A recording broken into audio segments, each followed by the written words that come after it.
예, 여러 선생님들 안녕하십니까. 대학병원에서 제너럴 프랙티스를 하다가 보니까 노인병을 공부를 하게 돼서 이렇게 여러분들 뵙고 말씀드리는 영광스러운 기회를 가지게 된 것 같습니다. 여러분들 이렇게 뵙게 돼서 감사드립니다.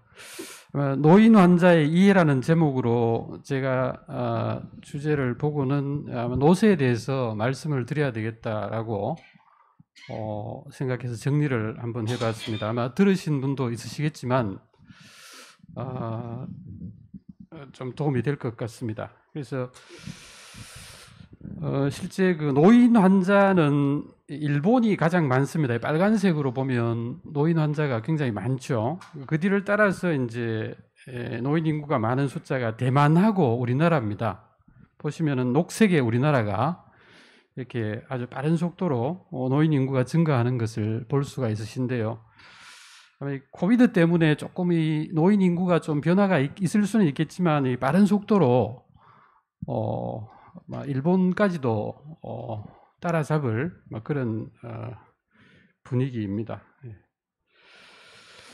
그래서 이제 노쇠 개념을 좀 알고 계시면 이 노인의학의 어떤 면에서는 핵심이라고 할 수 있는 것이기 때문에 도움이 되실 것 같은데요.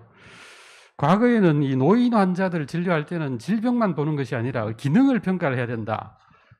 그렇게 많이 이야기를 했습니다. 근데 그 기능에 대해서 근감소증이란 이야기로 개념으로 좀 이렇게 중점을 좀 강조를 하다가 지금은 최종적으로 노쇠라는 그런 개념으로 노인 평가의 개념이 바뀌고 있는 그런 상황입니다.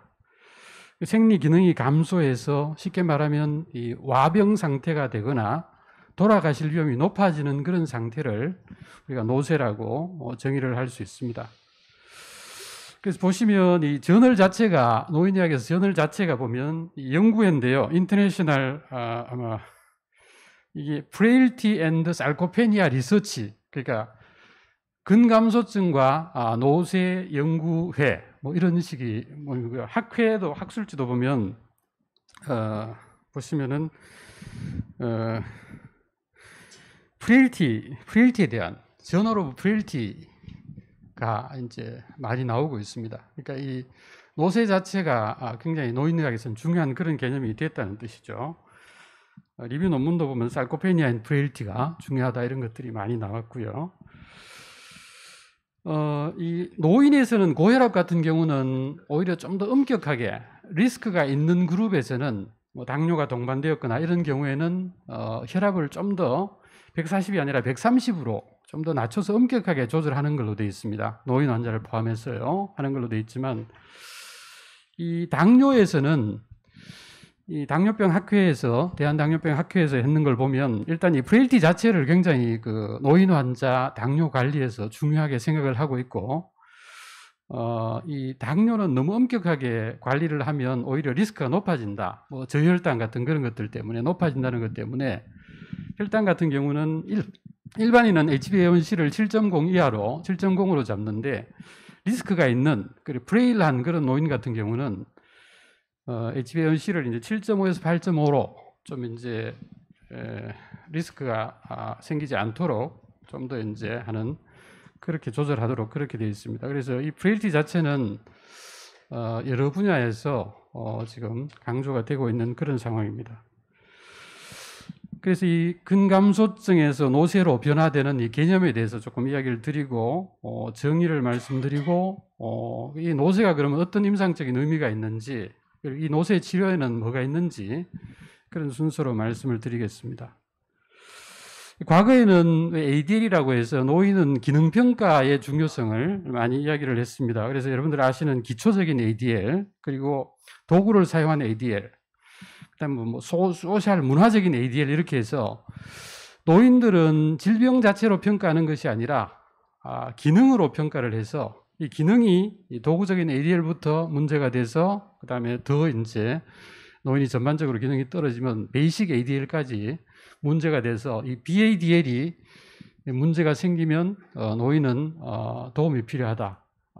간병인이 주기적으로 도와준다든지 그런 것들이 필요하다 그런 개념이고 치료가 잘 되면은 결국은 BADL부터 좋아지고 그 다음에는 도구를 사용하는 ADL까지 좋아진다, 이런 개념으로 노인에서는 질병뿐만 아니라 기능을 포괄적으로 평가하는 것이 굉장히 중요하다고 이야기를 했었습니다.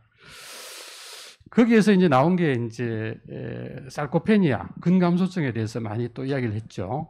많이 이야기를 했는데 40대부터는 40세에서 70세 사이에는 뭐 근육이 하여튼 24%, 한 4분의 1 정도가 줄어든다, 그런 이야기고요. 70세 이후에는 10년마다 한 10%씩 근감소증이 생긴다. 그래서 이런 것들이 이제 사실은 노쇠라는 개념을 강조하기 전에 근감소증을 갖고 많이 이야기를 했습니다.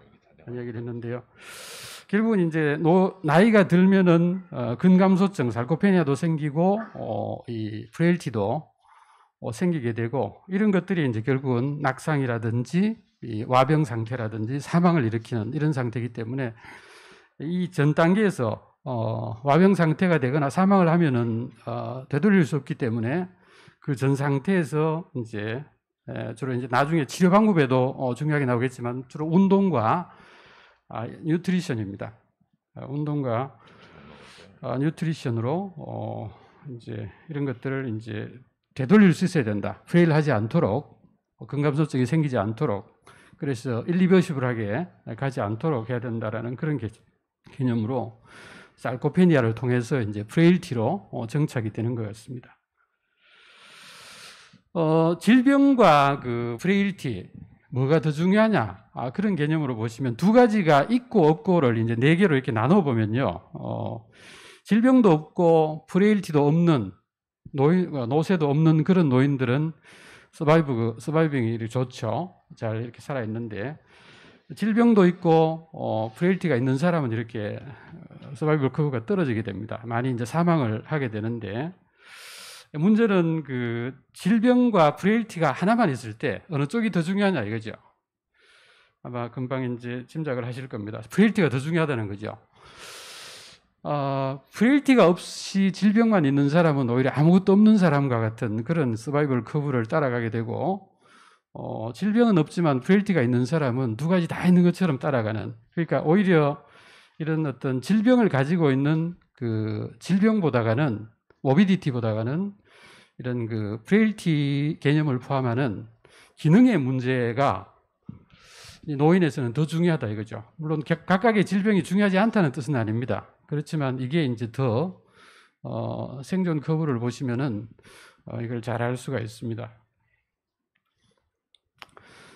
그래서 이 노쇠의 정의는 생리 기능이 감소하고 스트레스의 취약성이 증가해서 이제 와병 상태나 사망의 위험이 높아지는 상태, 이렇게 정의를 할 수가 있습니다.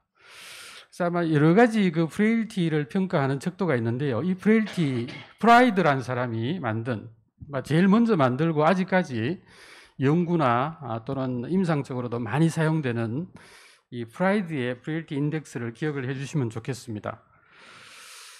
이게 그 대사증후군 5개 요인하고 비슷합니다. 이 5가지 요인 중에서 3가지 이상이 있으면 프레일티라고, 프레일티 증후군이죠. 프레일티 증후군이라고 우리가 정의를 할 수 있고, 진단을 할 수 있고, 한두 개만 있으면은 프레프레일티, 프레일티 전 단계로 이제 이야기를 할 수가 있습니다. 보시면은 1년에 체중 감소가 자기 체중의 5% 이상, 체중 감소와 익조션이 있고, 그다음 피지컬 액티비티가 떨어지는 거, 그다음에 게이트 스피드가 1초에 1m 이상 못 걸을 때 가장 빠르게 걷도록 해서, 그립 스트렝스가 남자 같은 경우는 26kg, 악력이죠. 악력이 이제 여자 같은 경우는 18kg 이하가 되면 이 프레일티의 팩터가 되는 겁니다. 그래서 아직까지 이 크라이테리아를 많이 사용을 하고 있습니다. 이걸 외워주시면 좋겠고요. 그 외에도 여러 가지 3가지 SOF도 있고요. 또 이렇게 모비디티, 에너지, 피지컬 액티비티 3가지 이렇게 보는 방법도 있고, 또 프레일이라 그래서 앞자를 따서 베티그, 레지스턴스, 암뷸레이션, 릴리스, 체중 감소. 여기 이제 체중 감소는 아까 말씀드렸던 sarcopenia 개념이 그대로 옮겨왔다고 보시면 되겠습니다.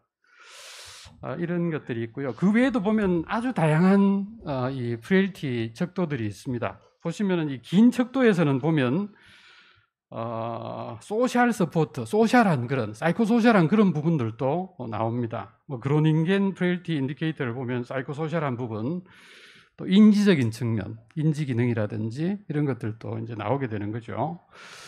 그래서 이 프레일티라는 말 자체가 보면 뭐 치과에서는 이게 아스피레이션 되는 그런 문제하고 치아 건강까지 합쳐서 오랄 프레일티 이런 이야기도 하고요. 프레일티라는 개념을 아주 여러 군데에서 이야기를 하고 있습니다. 로그드 프레일티도 보면 뉴트리션이라든지 소셜이라든지 이런 문제도 커뮤니케이션, 이모션, 코그니션 이런 것까지 이제 이 프레일티 평가 척도로 사용을 하는 경우를 볼 수가 있습니다. 어느 정도 프레일티를 갖고 있느냐? 뭐 다양한 이런 연구들이 있습니다. 연구들을 이렇게 모아서 보면 결론적으로 65세 이상이면은 프레일티는 한 7% 정도, 연구마다 조금 차이는 있습니다만은 80세 이상이 되면 한 20%가 프레일티 상태다, 이렇게 보시면 되겠습니다. 지금은 이제 아까 프라이드 5가지 척도에서 보셨듯이 그 5가지 주로 피지컬한 측면을 많이 이야기를 하고 있습니다. 근데 이제 척도가 이렇게 25개 항목까지, 일본 그 후생성에서 하는 그 기본 체크리스트 같은 건 25개 항목입니다. 항목 자체가. 그런 경우에는 사이코소셜한 부분도 굉장히 많이 포함을 하고 있습니다. 그래서 이 프레일티라는 것 자체가 바이오메디컬한 것뿐만 아니라 사이코소셜한 것도 포함을 하고 있다, 그렇게 아셔야 되고, 이 사이콜로지컬한 면에서는 이제 커그니티브 프레일티하고 이모셔널 프레일티, 그러니까 치매하고 디프레션입니다. 그러니까 쉽게 말하면 정서가 이모셔널하게 프레일티가 증가했다, 또는 이제 뭐 기억력이, 커그니티브 펑션이 떨어지면은 코그니티브 프레일티다, 뭐 이렇게도 표현을 하고 있습니다. 그 다음에 소셜한 액티비티가 떨어지면 소셜 프레일티라고 이야기를 하게 되고요. 지금은 피지컬한 면만 보고 있지만 이 프레일티 개념이 워낙 그 포괄적으로 노인 인구는 증가하고 노인들이 많아지고 있기 때문에 이 포괄적으로 평가하는 사이코소셜한 그런 부분까지 지금 프레일티 개념으로 포함되고 있는 중이다, 이렇게 보시면 되겠습니다. 보시면 이런 항목들이 여러 가지가 있죠. 여러 가지가 있는데 소셜한 팩터가 있는 척도들이 이렇게 뭐 긴 항목들은 있고요. 주로 피지컬한 것들은 짧은 항목에서는 피지컬한 것밖에 없는 걸 보실 수가 있습니다.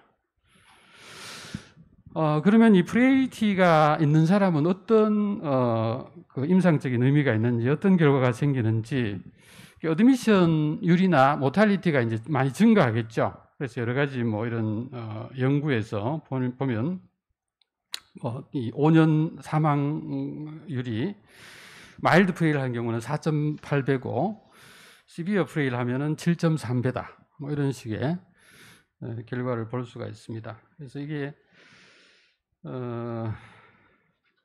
자, 그러면은 이 그 프레일티의 치료는 뭐가 있느냐? 아까 말씀드렸던 엑서사이즈 뉴트리션이 있습니다. 뉴트리션 중에도 특히 이제 노인의학에서 중요하게 생각하는 칼로리와 특히 프로테인, sar코페니아하고 관련되기 때문에, 체중 감소하고 관련되기 때문에 노인들이 입맛 없다고 뭐 그냥 그 뭐 라면이나 이런 거 먹고 이렇게 하면 이 문제가 많이 생기겠죠. 그래서 특히 이제 영양 섭취를 잘 하도록 해야 됩니다. 그러니까 이 프레일티를 진단하는 것이 중요한 이유는 이 프레일 상태에서 일리버시블한 와병이나 사망 상태가 되지 않도록 하는 것이기 때문에, 물론 선생님들 그 수술하시는 뭐 그런 환자들에게도 이런 걸 평가해 보는 게 프레일 한지 안 한지에 따라서 나중에 수술 예후에는 충분히 뭐 영향을 줄 수는 있겠죠. 지금 그런 연구는 제가 잠깐 찾아봤는데 아직 그런 게 없어서 그런 것들이고요. 그 다음에 이 비타민 D가 요즘 많이 사용을 하는데요. 비타민 D 부족이 특히 노인에서는 많이 사용이 되고, 비타민 D는 다른 비타민하고 달라서 작용하는 어떤 장소가 코엔자임이나 뭐 코팩터로 작용하는 데가 거의 한 300군데 정도 되기 때문에 여러 가지 면역 질환뿐만 아니고 캔서라든지 비타민 D가 부족하면 심장 질환, 당뇨 이런 것들의 위험 요인이 된다, 그런 이야기가 많이 나오고 있습니다. 그리고 노인에서는 햇볕을 쬐어도 비타민 D 합성 능력이 많이 떨어져 있기 때문에 이 노인에서는 특히 비타민 D 부족한 사람은 이 프레일티의 원인이 되기 때문에 이제 프레일한 사람은 비타민 D를 평가를 해서 비타민 D가 부족한 사람은 비타민 D를 보충해 주는 게 도움이 되는 걸로 지금 되어 있습니다.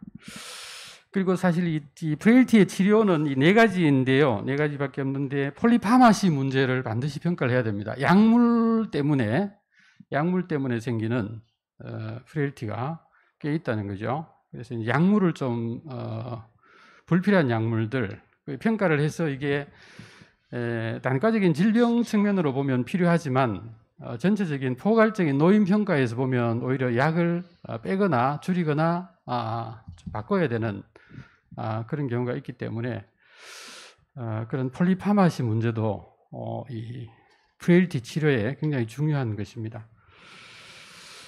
그래서 이거 뭐 단순히 이런 문제는 운동이나 영양까지 포함을 한다면은 단순히 이제 의사만 할 수 있는 건 아니고요. 여러 가지 이제 간호사라든지 물리치료사라든지 뭐 운동 처방사 또는 가족들 이런 분들까지 포함을 시켜서 케어를 하도록 해야 되고 결국은 이 프레일티라는 그런 개념을 이해하는 것이 중요한 것이 그 프레일한 사람을 그냥 진단하지 않고 그냥 둔다면은 이 사람들이 결국 사망 상태로 가기 때문에 프레일한 사람은 좀 노력해서 프레일한 상태로 가고 또 로버스트한 상태로 건강한 상태로 프레일하지 않는 상태로 되돌릴 수 있는 상황이기 때문에 프레일티를 평가하는 것이 중요하다고 할 수가 있습니다. 그래서 이제 얼리 디텍션을 해야 됩니다. 프레일티를 얼리 디텍션을 해야 되고 좀 관심을 갖고 한번 보시면 좋겠습니다. 그 다음에 이 프레일티가 있는 사람은 이 프레일티의 원인이 되는 언더라잉한 질병을 좀 잘 조절할 수 있도록 해야 되고 그 다음에 그 아까 말씀드렸던 네 가지 이 치료 방법 그런 것들을 통해서 뭐 회복이 안 되는 그런 어떤 디서빌리티 같으면은 리해빌리테이션으로 운동이나 뭐 그런 걸 해서 조금 회복을 시켜야 될 것 같습니다. 2017년에 처음 이제 논문을 하나 써서 이제 임상 노인의학회하고 저희 가정의학회에서 학술상을 제가 받았는데요. 이 소셜 액티비티하고 이 코그니티브 프레일티하고 관련되는 소셜 프레일티하고 코그니티브 프레일티가 연결되어 있다. 우리나라 그 노인 클로사 자료를 갖고 했고요. 그 뒤에도 뭐 저희 전공의들 통해서 이렇게 논문을 프레일티하고 관련되는 논문들을 몇 편을 써냈습니다. 그래서 아까 그 치료 5가지, 치료 4가지 방법하고 프라이드의 프레일티 인덱스는 좀 기억을 해주시면은 도움이 될 것 같습니다.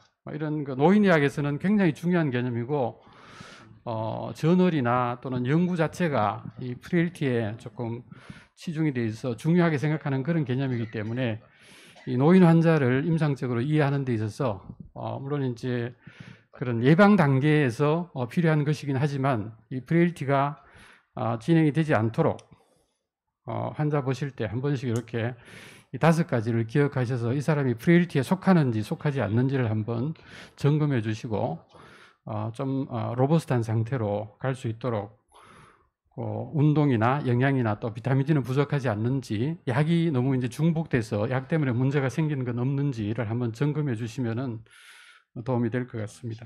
그래서 이 프레일티를 이해를 하시고 프레일티는 아까 5가지 프라이드 인덱스를 보면 체중 5% 이상 무기력하고 활동이 떨어지고 보행 속도가 느려지고 그다음에 악력이 줄어들고 이런 것들 5가지 중에서 3가지 이상이면 프레일티라고 진단을 할 수가 있겠습니다. 그래서 포괄적인 평가를 하고 치료를 해서 프레일하지 않은 상태로 되돌리려는 노력이 필요하다라고 말씀드릴 수 있습니다. 그래서 이런 불가역적으로 이렇게 이 디서빌리티나 와병 상태나 사망으로 들어가지 않도록 이 프레일한 단계에서 이제 예방을 하는 그런 측면에서 이 프레일티를 평가하고 어리 디텍션 하는 게 중요하다는 의미를 찾을 수가 있겠습니다. 예, 경청해 주셔서 감사합니다. 네, 교수님 강의 참 흥미롭게 들었습니다. 성장이 끝나고 난 그 살아있는 생명이 있는 것들은 모두 다 결국은 이러한 과정을 거쳐야만 하는 것이어서 특히 이제 요 자장석에 앉아 있는 저희 같은 사람들이 특히나 더 관심이 많고 젊으신 분들은 아직 좀 관심이 덜하긴 할 것 같은데요. 예, 교수님의 강의에 대해서 질문이나 뭐 코멘트 있으시면 부탁드리겠습니다.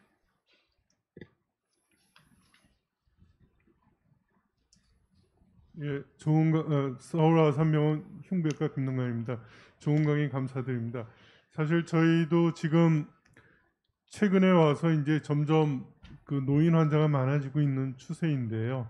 저도 1년에 80세 이상 환자를 그래도 꽤 상당 환자를 이제 수술하고 있는데, 사실 선생님 말씀하신 것처럼 그런 인덱스를 다 저희가 체크해 볼 수 있으면 좋은데 실질적으로 그게 잘 안 되거든요. 실질적으로 그걸 이제 또 의뢰해서 검사하기도 힘들고, 그러면 저희가 결국은 이제 여러 가지 간단하게 문진으로서 이 환자의 상태가 어떤가 이런 거에 대해서 물어본다면은 그런 좀 몇 가지 질문을 좀 얘기해 주실 수 있는지, 어떤 거를 물어보면은 좀 도움이 되겠는지 얘기해 주실 수 있는지 좀 부탁드리겠습니다. 네, 선생님 질문 감사드립니다. 그 수술 전 평가는 수술 위험도 평가 이거는 따로 이제 여러 가지 심폐 기능을 포함해서 여러 가지가 있습니다. 여러 가지 평가 뭐 조금 이따가 말씀드린 호흡기 내과는 또 다른 또 그런 평가 기준을 갖고 있고 이렇게 하지만 이 노쇠라는 개념은 아주 그런 아큐트한 그런 상태의 것이 아니라 그 질병 전 단계 그 전 단계에서 노인 환자가 포괄적으로 문제가 생기는 것이고 이제까지 우리가 노쇠라는 개념은 알고 있지 않습니까? 저 어른이 노쇠해졌다라는 것은 보면은 사실 알 수 있습니다. 걸음걸이도 느리고. 이거 다시 한번 띄워봐 주실래요? 슬라이드. 그래서 아까 프라이드 프레일티를 말씀을 드렸었는데 결국은 살이 안 빠졌습니까? 과거에는 이제 물론 이제 근육을 이제 체크를 해보고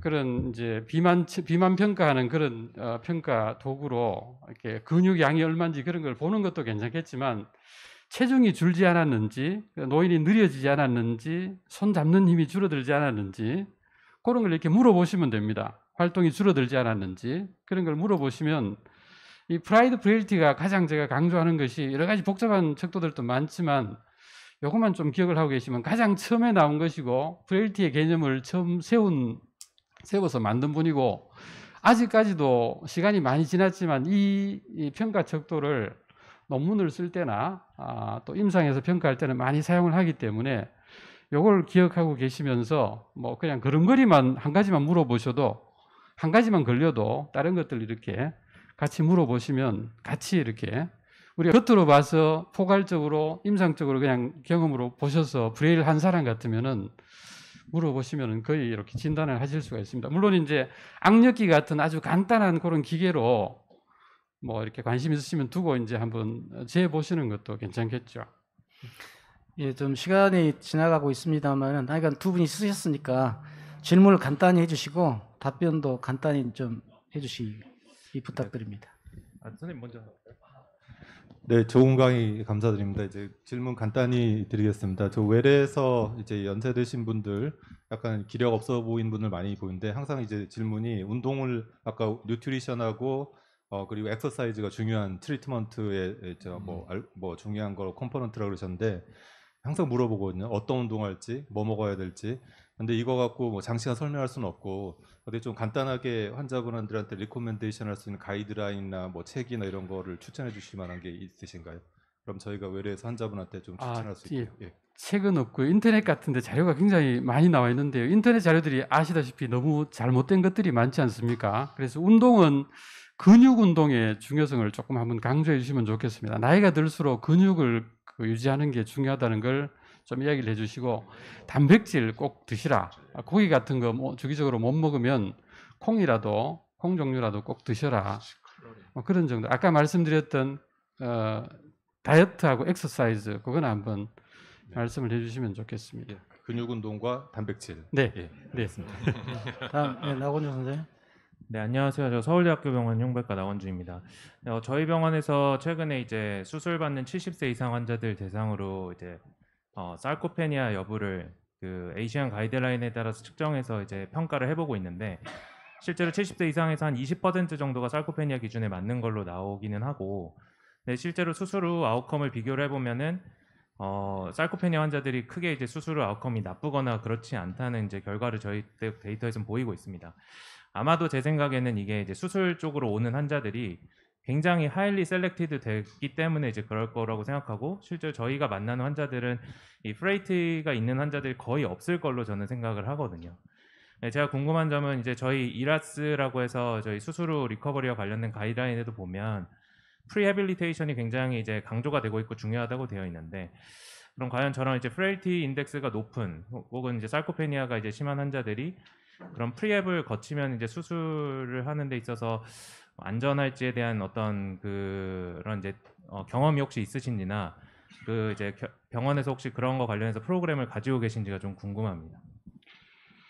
예, 따로 저희들이 노인평학 초기 할 때는 그 수술 환자 노인평가까지 제 위에 노인평 하신 분이 하기는 하셨는데요.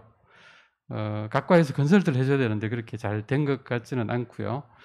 말씀하신 대로 수술한 환자들은 아마 셀렉션이 돼서 sarcopenia에도 sarcopenia 진단에는 그냥 근육만 줄어든다고 sarcopenia라고 진단하지 않고 아실 텐데 기능이 줄어드는 게 같이 돼야 그 sarcopenia라고 진단을 하게 되고요. sarcopenia 진단 기준이 거기에는 그러면 frailty라는 그런 개념이 조금 포함이 돼 있다는 그런 뜻입니다. 그래서 아마 앞으로 그런 것들은 그 선생님들 수술하시는 환자들 대상으로 하나씩 좀 평가를 해 보셔야 될 것 같습니다. 아직까지 지금 시작되는 단계고 워낙 포괄적인 부분이기 때문에 단과 전문 수술하시는 선생님들이 이런 걸 이제 신경을 못 쓰신다 뿐이지 아마 이거는 그 전에 뭐 사전 리해빌리테이션 하고 이런 것들은 분명히 도움이 되지 않겠습니까? 우리가 이론적으로 생각해 보면 그 결과를 못 보여줘서 그렇죠. 예. 네, 감사합니다. 예, 감사합니다, 교수님. 예. 감사합니다.